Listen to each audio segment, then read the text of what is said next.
All right, Battletech enthusiasts, what do you guys think about the role of light mechs in larger point battle value games? And I think we need a little bit of a definition of what is a larger battle value game. 8,000 battle value? That's going to allow you to get potentially, of course, a lot of different ways to build your lances and your forces, but potentially that's going to get you a couple of heavy mechs.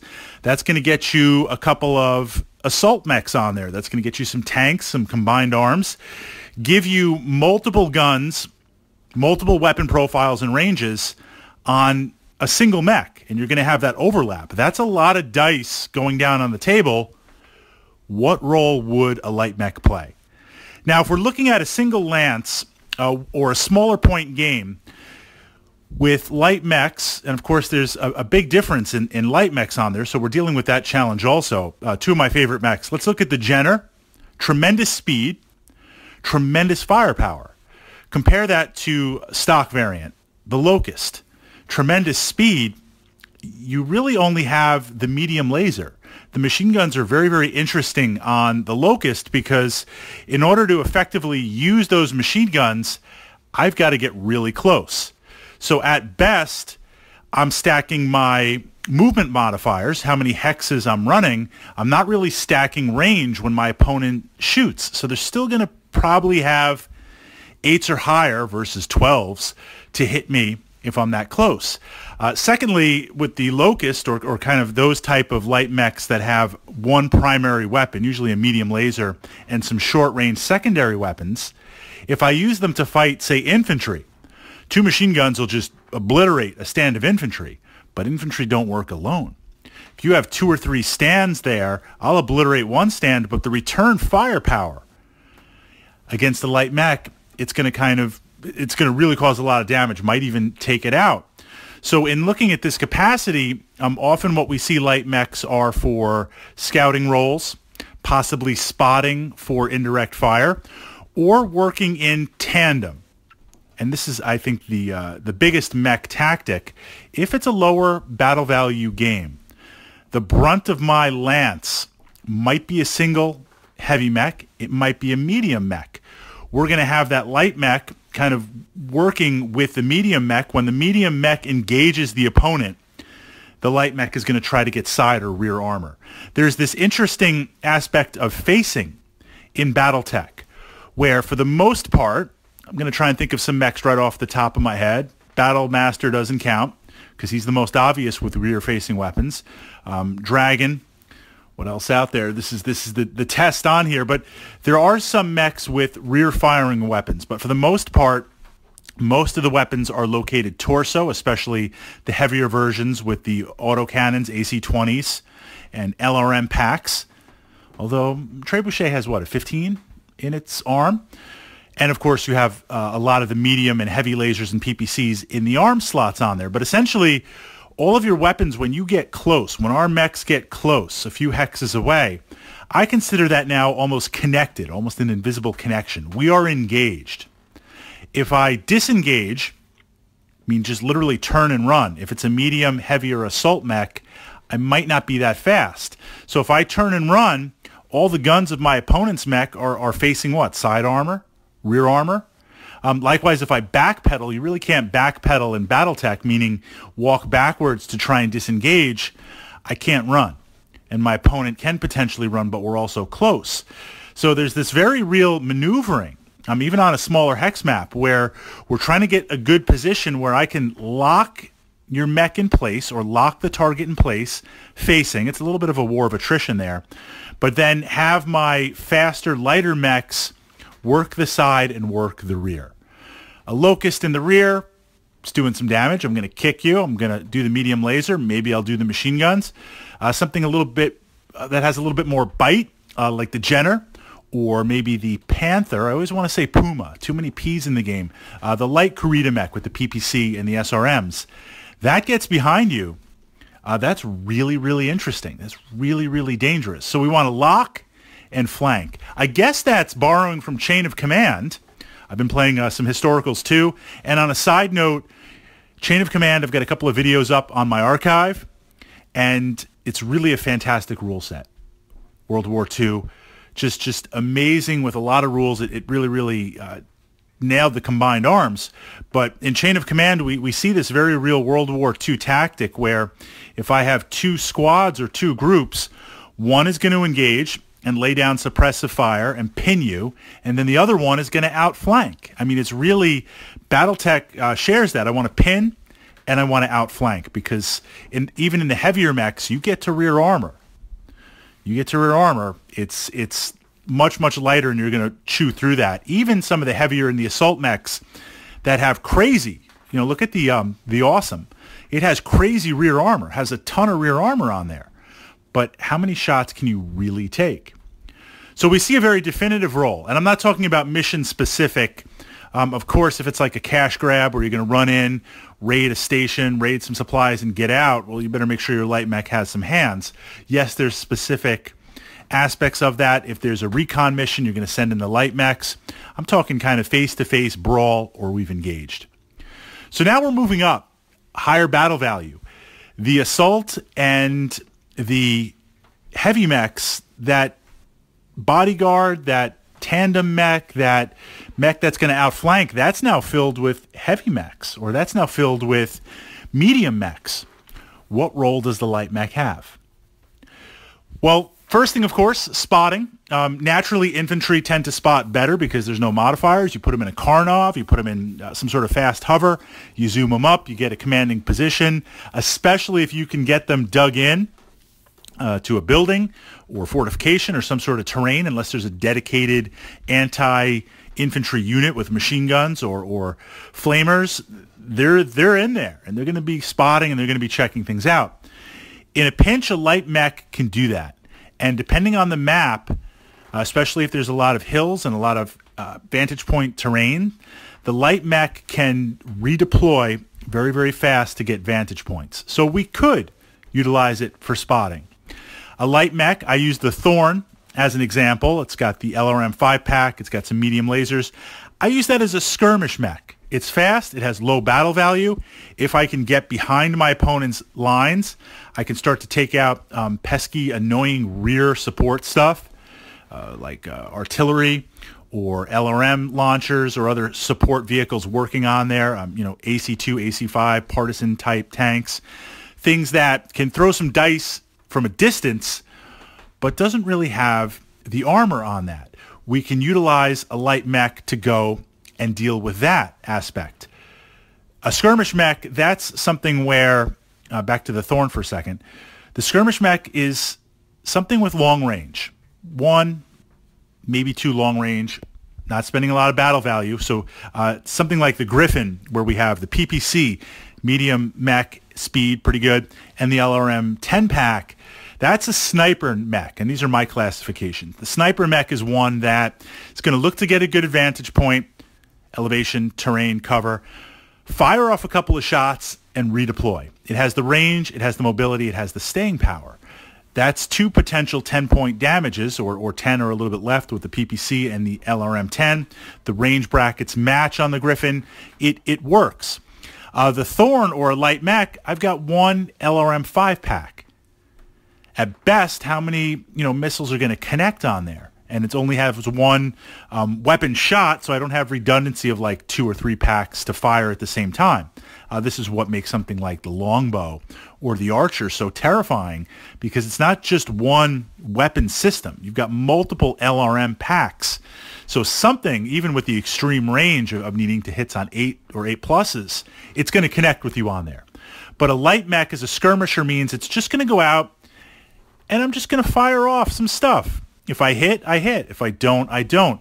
But hopefully it's shifting the momentum of the battle, and it's forcing you as an opponent, you as a player, to think about it, or maybe engage it. I'm basically going to run and gun. If I think I was playing recently a game of Historicals, DBA with my Romans, and I've got just kind of the front line cohorts and legionaries there. I've got some siege weapons in behind, but then I have some auxiliaries that are essentially skirmishers with slings. And the idea there is they're not really in a game that's mass combat like DBA. They're not, one stand has 3 guys on it, but it represents a much deeper and much bigger unit. I really don't have the dice. It's a D6. I really don't have the dice to remove a unit from play. But I have the dice where I can stun one of your units and prevent it from moving. And especially in a game that's block formation movement, that is huge. So I carry a little bit of that over to Battletech. Just get some dice. Just mess up your movement. Throw that on there. We can do that with a light mech. And of course, the buy-in, 300 battle value, 400, 500. It's in a bigger battle value game, you can get that down on there. So we've got that potential aspect. In terms of engaging one-on-one or using the light mech as a role to engage anything other than light mechs, there's just too many big guns on the table. There's just too much stuff. And the challenge here, you say, well, okay, Fritz, if I can do a little bit of damage, what's the battle value? You know, in some games, the value of the unit, if it's cheap enough, we see this with trash mobs in something like Warhammer 40,000, where I take lots and lots of cultists, chaos cultists, my army. They're really inexpensive in points. They don't do much, but you throw enough out there, and if I do some damage, great. If it burns a turn or two for my opponent to deal with them, they've made their points tactically. This does not, this trash mob, even though one mech isn't a mob, but the idea if I assign a trash mob role to a light mech, this doesn't work in Battletech because of the stock initiative system. As soon as I start losing units, now my opponent, I have to move, even if I win initiative, if I've lost a bunch of units, I'm going to move my assets, my tactical assets, before my opponent does. And that is, initiative is always important in Battletech, but in higher battle value games, once you cross that meridian of medium battle value games, it is massive with initiative. Because we are talking multiple assault mechs. We are talking multiple heavy mechs. You have to make sure that you get the last movement in, the last position in. So if I directly engage with a light mech, even if it's something like the Jenner or the Puma or Panther. What's the light mech? Panther. I engage with that, having problems with the P's again. I'm going to get one-shotted. I mean, I'm going up against, multiple Warhammer classes, some assault mechs. There's going to be some sort of awesome in there or some sort of Atlas on there. There's going to be a couple of long-range missile boats on there. It's going to skunk me in one turn. Now I'm down an initiative point. Side note, that's why you always bring a bunch of infantry, because you can sink them in on there. So we're not going to directly engage. So we've got a skirmisher. We've got something that could potentially run into the backfield if your opponent has some assets like artillery or long-range missile carriers or platforms like that. Field guns are a great other way to engage with the light mech because it can get back there. Attacking on the side. This is the kind of final element that I see the role for the light mech. And again, all viable roles, and there should be a light mech within there. Clans are completely different. Clans, if you're playing with the clan honor rules and engagement and stuff, there's nothing worse than and of course I'm not going to call someone Desgras and just kind of disqualify them. I'm really going to play it. Like, I enjoy playing the clans more than I thought I really would, because it's not only Battletech rolling dice and stuff and blowing stuff up and moving my little robots around, it's also Jade Falcon. If I'm the clanners, I got to abide by those rules. We're talking about role-playing aspects. So I'm going to issue challenges. I'm going to engage challenges. And if I'm in a clan mech that is a light or a medium mech, and we're talking against Inner Sphere, the first invasion, first wave of the invasion on there to restore order in the Star League, resurrect the Star League, my tech is way above anything that the Inner Sphere has. So my light mechs could engage potentially medium mechs. I could possibly engage some heavy mechs on there. I mean, it really, clan tech is amazing with that. It gets you pumped. It makes you feel like a living god on there. I love Inner Sphere too.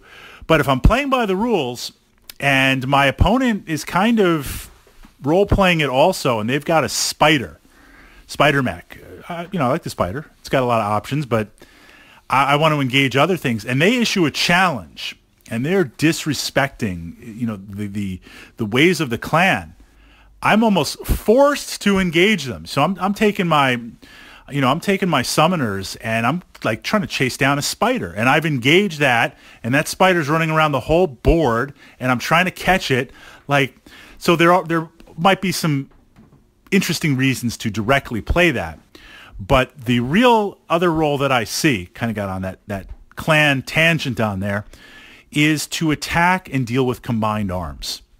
That's where I see light mechs really, really starting to excel.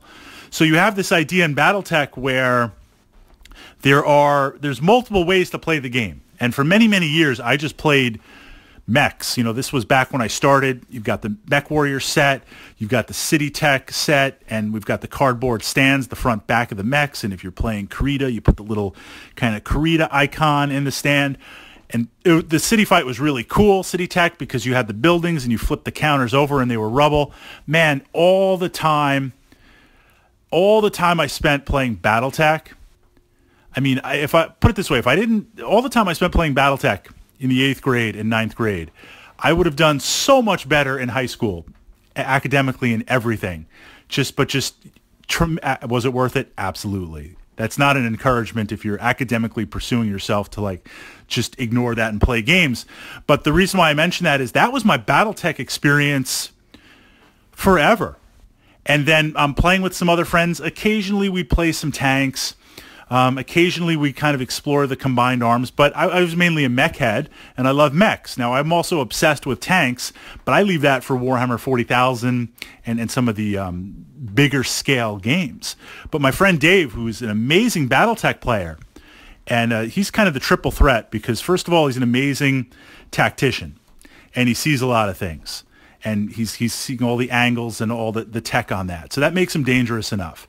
Second, he is able to build a wicked list. So he's able to kind of see the layers of combined arms and lace over stuff that just makes it even more dangerous.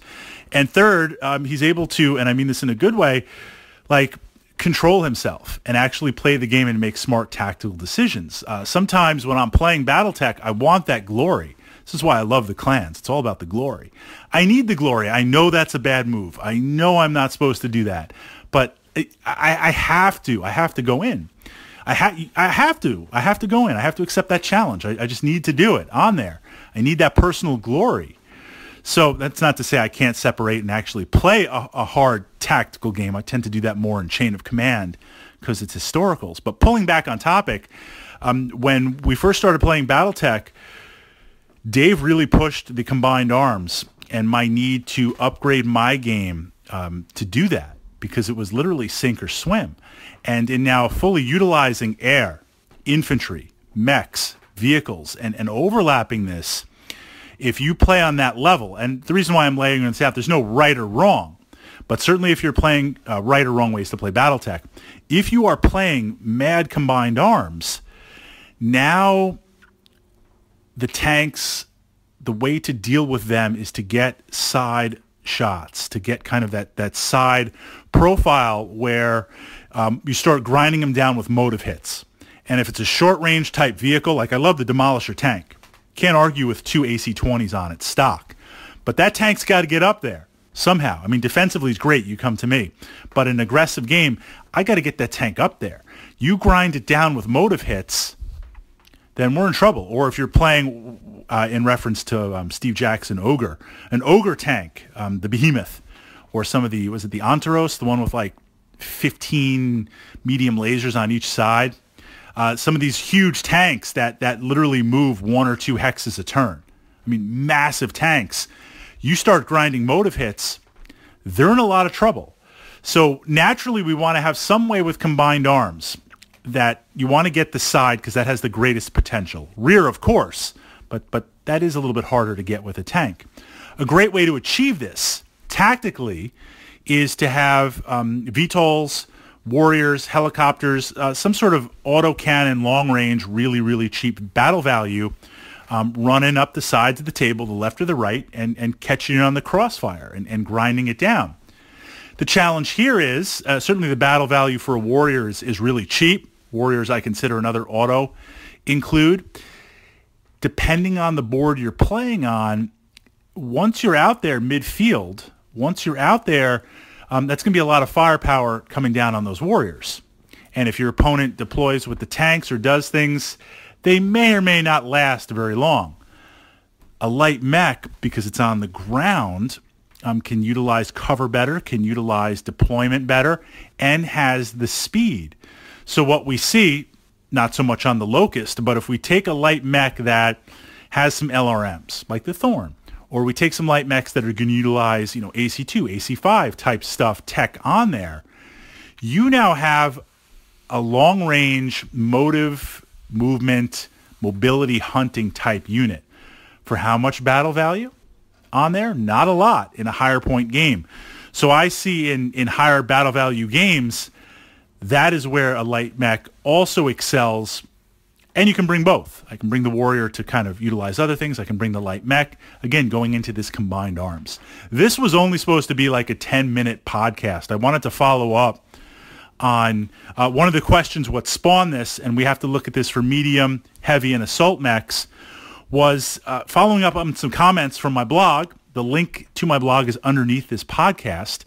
But the base of this podcast was, Fritz, the games you play, I'm looking at your pictures on your blog, and it seems like you play higher point battle value games. And I shot back, well, what's high battle value? An average game of Battletech that I play can last 4 or 5 or 6 hours, depending on what's going on. And that's at a relaxed pace. That's at an enjoyable pace.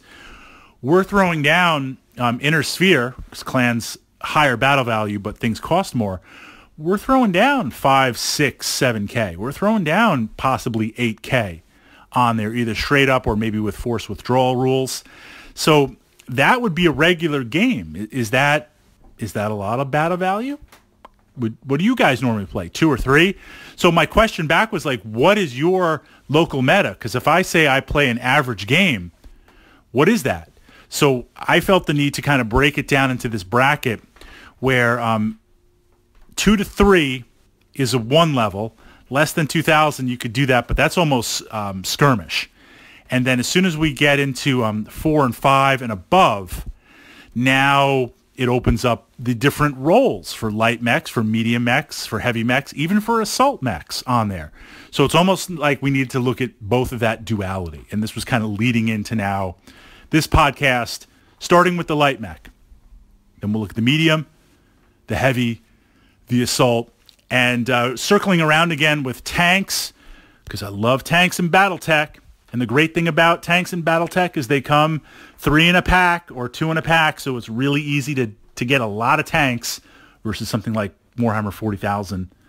I haven't bought a Land Raider in a long time, but what's the Land Raider? It's like one model. What is it up to, like $85? It's probably up to like $100 now. You want to field multiple Lehman Russes, like, it gets a little pricey in the scale on there, and I want to play a lot of tanks. But I wanted to kind of really look at tactically, and this will be in the next podcast, super heavy, really, really heavy tanks, and how these are in a unique class in themselves. When we look at something like the Awesome, when we look at mechs like the Atlas, these are the massive powerhouses of the game. Tanks, for the most part, we look at what would be the equivalent of like medium mechs or even some heavy mechs. There aren't that many really, really heavy battle value, heavy tanks that could make easily scrap work of something like an Awesome or an Atlas. So in playing those tanks, what I've found, tremendous fun, tremendous surprise, because you're putting out firepower where the first time you face that, you're like, wait, that's got like 30 medium lasers and LRM packs and other stuff, and it has as much armor as an Atlas. Like, what?